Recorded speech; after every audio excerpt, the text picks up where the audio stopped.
Honoráveis ouvintes, sejam muito bem-vindos à segunda parte do episódio 007 do Extramuros Podcast. Sou Washington Clark dos Santos, seu anfitrião, e, conforme prometido, hoje os conduzirei em uma conversa com o coronel da Polícia Militar da Paraíba, Onivan Elias, incansável pesquisador e autor de obras que abordam a vitimização de policiais, tão bem identificados por ele como pacificadores sociais. Na sequência do tema Autodefesa contra o crime e sobrevivência policial, trará ele aqui certeiros esclarecimentos contidos na obra de sua coautoria. É um assalto. E se eu reagir? Um guia de sobrevivência. Coronel Onivan, agradecendo a sua disponibilidade e interesse em participar conosco deste episódio e seguindo o protocolo do nosso podcast, peço que inicialmente se apresente e, de imediato, nos contextualize acerca do livro intitulado É um Assalto. E se eu reagir?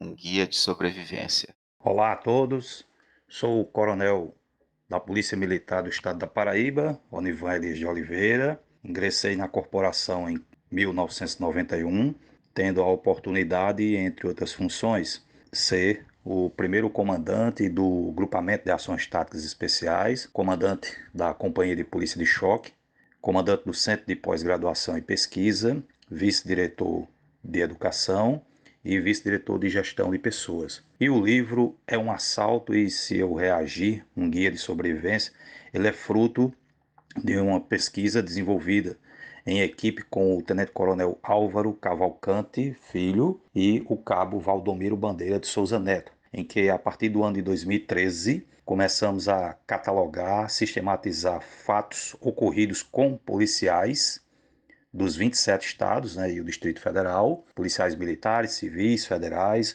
rodoviários federais e policiais penais, em que estavam fora de serviço, portanto, numa situação de lazer, de trânsito, enfim, e foram vítimas de crimes com características iniciais de roubo. E a partir desses estudos, repito, iniciados em 2013, desenvolvemos o workshop de proteção pessoal, que é ministrado aqui na Polícia Militar da Paraíba desde 2016, culminando com a publicação da primeira edição do livro no ano 2020 e a segunda edição em 2021, em que trabalhamos mais de 1.100 casos ocorridos em todo o Brasil com este perfil, com esta característica, em que o integrante do artigo 144 da Constituição Federal de 88 estivesse fora de serviço, predominantemente paisano, porque nós temos alguns casos de policiais militares que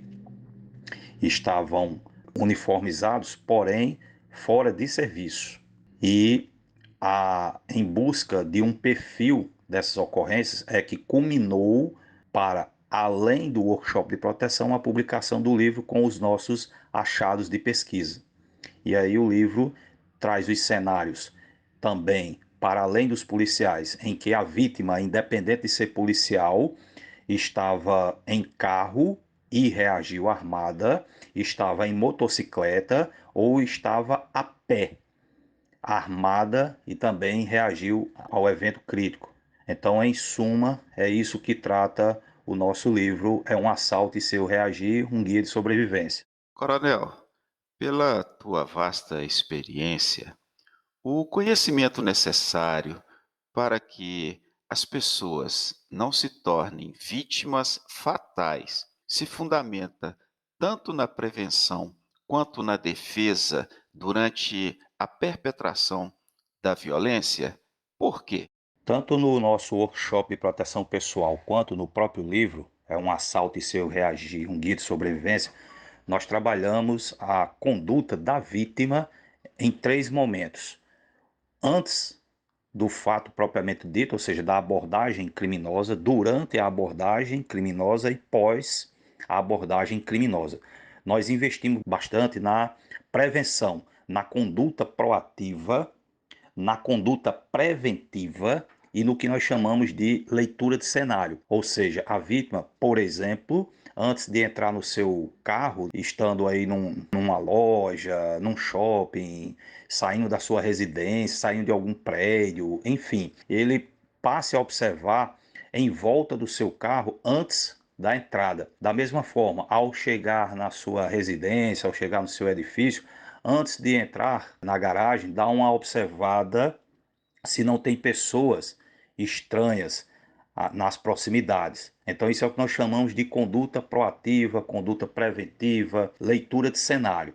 E é fundamental a conduta, uma vez no momento da abordagem, aquele momento inicial, que a vítima evite ao máximo fazer movimentos bruscos, porque na cabeça do criminoso, esse movimento brusco, abrupto, pode ser interpretado como uma ação de agressão. E aí o criminoso, na sua mente de criminoso, vai buscar se defender. Como ele está, em geral, com uma arma de fogo, uma faca, ele poderá ocasionar uma lesão ou até mesmo a morte da vítima. Então, aqui no nosso workshop, nós trabalhamos fortemente a prevenção, a conduta da vítima durante o tempo que estiver ali, infelizmente, sob domínio do criminoso, para o principal objetivo nosso, voltar vivo para casa. E se para voltar vivo para casa você tem que adotar uma conduta, vamos colocar, passiva, contemplativa, ok. Se para voltar vivo para casa você tem que reagir, entende que deve reagir, ok. Para nós, o que importa, o que interessa é que a vítima sobreviva, independente qual o método que ela vai, no seu cenário em particular, entender que é o mais adequado. Essa é a nossa missão, voltar vivo para casa. Coronel, temos como padrão, no caso da ocorrência de abordagem cometida por criminosos, a orientação para que não esbocemos reação. Analisando os conteúdos de suas manifestações nos livros e palestras, verificamos a sinalização de conduta diversa. Podes esclarecer tais sinalizações? As nossas pesquisas em relação aos cenários de vitimização dos nossos pacificadores sociais, como assim os trato todos os integrantes do artigo 144 da Constituição Federal de 1988, dá-se por volta do ano de 2013, após um episódio em que o nosso cabo Valdomiro Bandeira foi sequestrado enquanto executava uma missão. Ele estava em serviço à disposição do órgão ministerial aqui da Paraíba, e a partir do sequestro dele, em que 3 criminosos colocaram dentro do carro, ele acabou reagindo, matou um criminoso, feriu o segundo e prendeu o terceiro.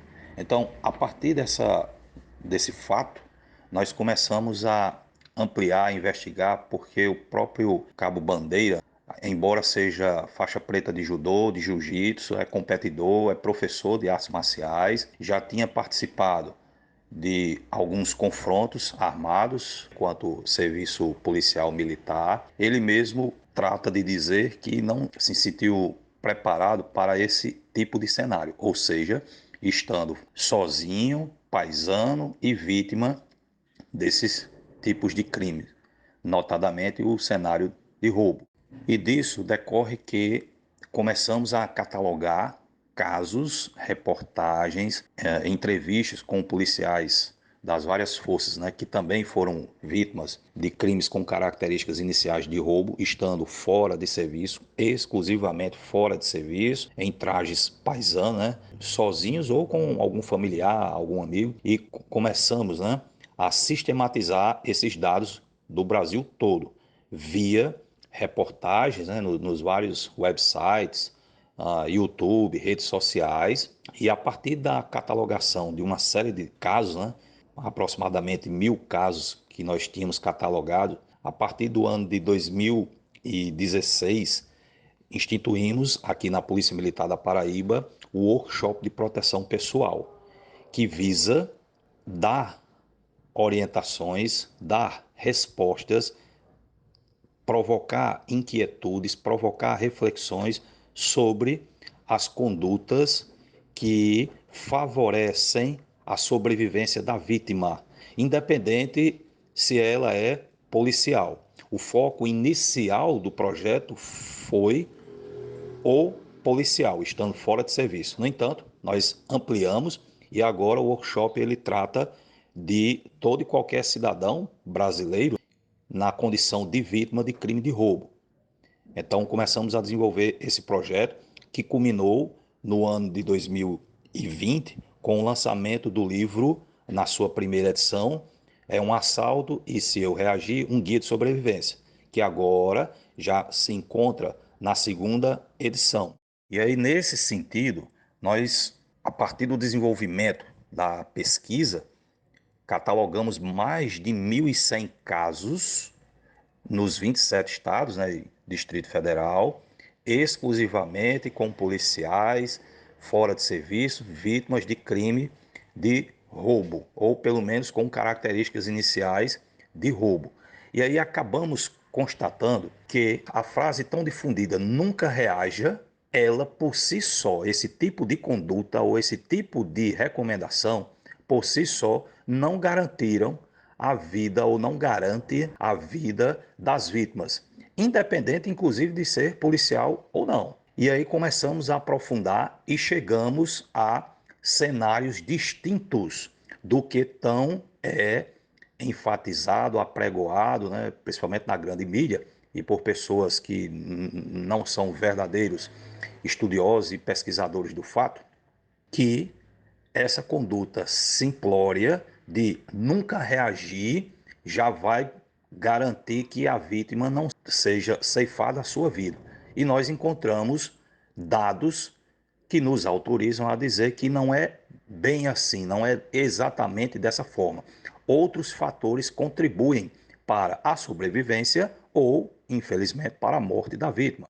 E nessa estrada nós acabamos encontrando que temos cenários em que a vítima reage e tem êxito, constitui na nossa amostragem a maioria dos casos. Reagiu, independente da forma de reação, e sobreviveu. Também encontramos percentuais que a vítima não reagiu e, infelizmente, veio a óbito. Dos casos que conseguimos catalogar, infelizmente, esse foi o percentual maior de mortes, ou seja, daqueles policiais, essencialmente, que não reagiram, tiveram a vida ceifada. Também tivemos casos percentuais em que policiais não reagiram e sobreviveram. Ou seja, qual é a nossa ênfase? Nós temos percentuais compatíveis com os cenários não reagir, sobreviver, não reagir, morrer, reagir, sobreviver e reagir e não sobreviver. O que vai diferenciar em termos de percentuais vai de acordo com o recorte temporal, o estado ou a corporação, enfim. Mas, basicamente, esses 4 cenários nós encontramos nas nossas pesquisas. Com isso, nos leva a dizer o seguinte: o sempre reaja ou o nunca reaja, essas duas condutas extremas, por si só, não garantem a sobrevivência do policial.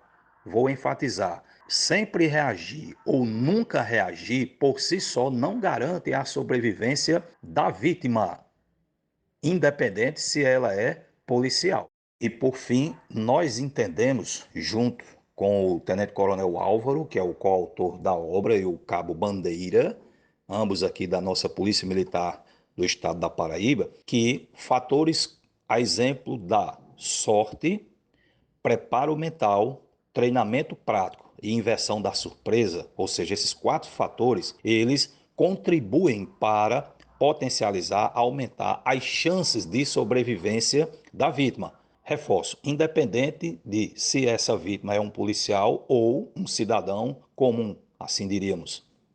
Então, nós entendemos com base em vários vídeos, e aí quando eu falo vários vídeos, são milhares de vídeos em redes sociais, YouTube, circuito fechado de TV que os amigos nos compartilham.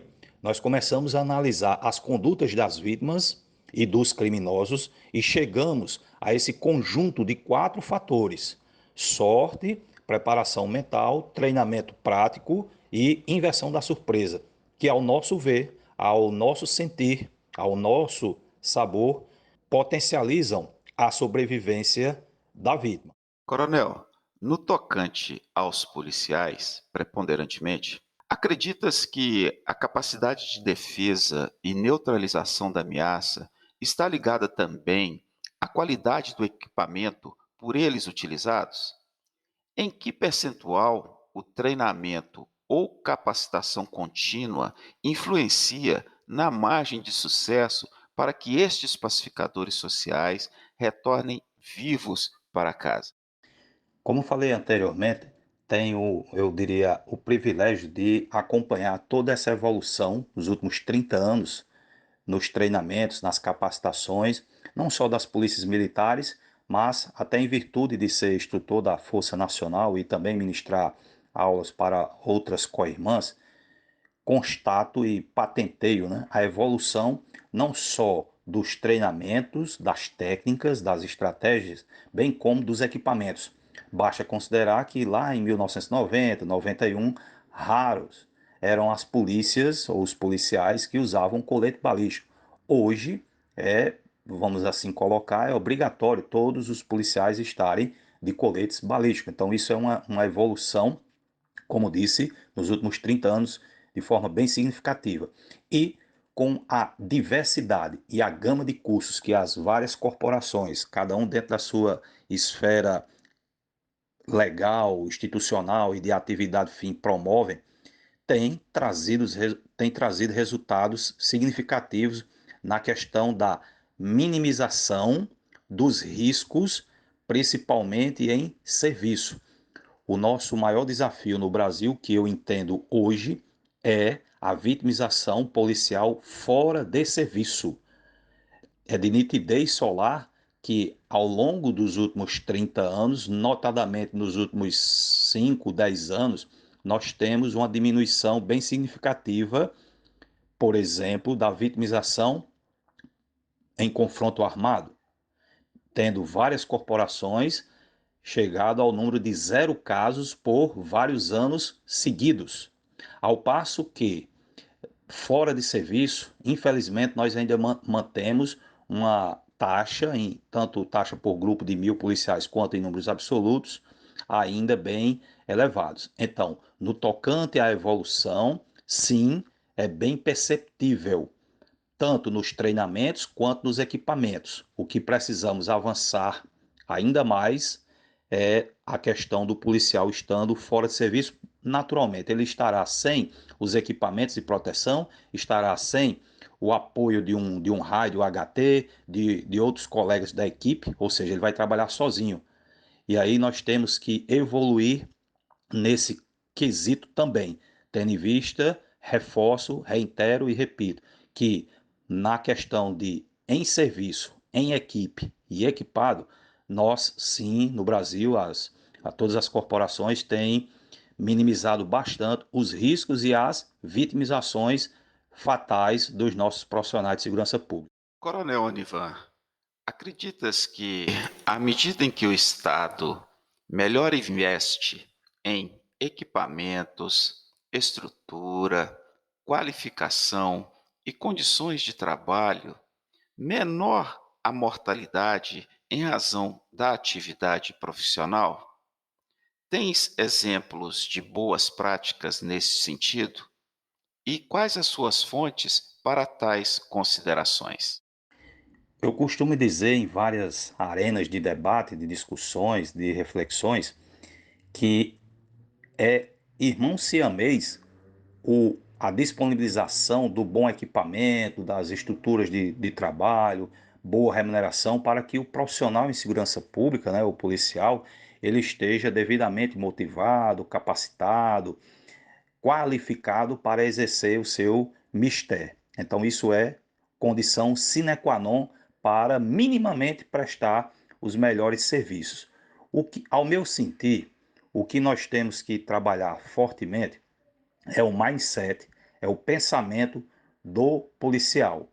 Como disse anteriormente, nos últimos 30 anos, em questões de tecnologia, de equipamento, de treinamento, de capacitação, de armamento, as polícias do Brasil, todas elas evoluíram de forma significativa. Isso tem retratado na diminuição, ano a ano, de vitimização, por exemplo, letal em confronto armado estando em serviço.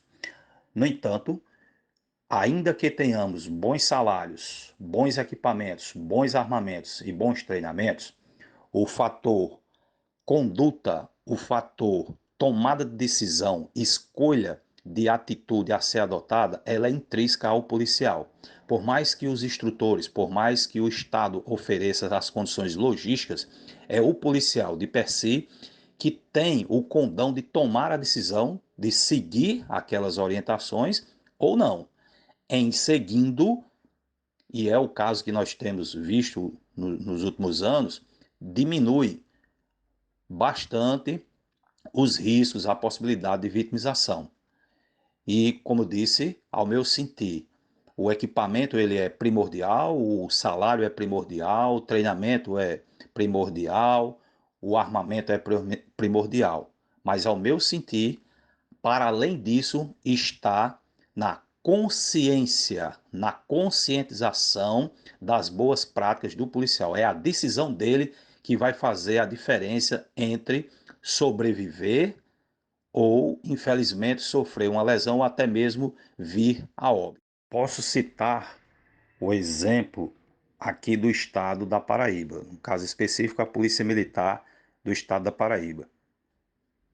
Para delimitar, nos últimos 3 anos, nós não tivemos nenhuma morte de policial militar em confronto, em serviço. No entanto, também nos últimos 3 anos, na verdade, em todos os anos, desde 1990 até 2022, nós temos mortes de policiais fora de serviço, sendo vítimas de crimes de roubo, latrocínio ou presenciando um fato de roubo, buscando fazer a intervenção e, infelizmente, tendo também a sua vida ceifada. Então, isso é um de vários exemplos que nós podemos citar de quão nós evoluímos em termos de capacitação, treinamento e armamento, enfim. Outro estado que nós podemos citar é Tocantins, que tem praticamente nenhuma perda nos últimos 6 anos, 7 anos, né, de 2015 até 2022, zero mortes praticamente em serviço, né? Na verdade, tem apenas um caso de um sargento em serviço, mas ao mesmo tempo que praticamente nesses 6, 7 anos apenas uma morte, no quesito fora de serviço temos mais de 4 mortes também nessa mesma característica. Então, são evidências de apenas 2 polícias que denotam, que explicitam o quão nós evoluímos para o confronto armado e em serviço e em equipe, porém, precisamos avançar também nas condutas, nas tomadas de decisões dos policiais fora de serviço. Mestre Onivan, caminhando para o encerramento, repriso aqui os meus agradecimentos e a minha admiração e coloco esse espaço à sua disposição para suas manifestações finais, indicando, inclusive, a forma para localizar e adquirir as obras de tua autoria. Grande abraço e muito obrigado. Nós que agradecemos pelo honroso e alegre convite de poder compartilhar um pouco do que temos buscado aprender e compartilhar com um único foco, que o nosso pacificador social, como assim o trato, todos os integrantes do artigo 144 da Constituição Federal de 88, todos eles voltem para casa vivos e em liberdade. E que aí é um sonho pessoal, todos consigam chegar à reserva remunerada, com saúde, com integridade, com a liberdade. E para adquirir nossas obras, basta acessar o site do Amazon ou da própria editora ideia.com.br ou diretamente conosco, né, pelo WhatsApp. O DDD é 83 98869 2896. Adquirindo diretamente conosco, nós ofertamos aí um desconto e uma dedicatória, né? O livro já vai com a dedicatória dos autores. Novamente, agradeço a oportunidade e sempre vamos lembrar: leitura de cenário, tomada de decisão, e a missão é voltar vivo e em liberdade para casa. Estejam todos com Deus. Grande abraço e conto conosco para as boas práticas. Honoráveis ouvintes, este foi mais um episódio do Extramuros Podcast. Sou Washington Clark dos Santos, seu anfitrião. Queres comentar sobre este ou os demais episódios?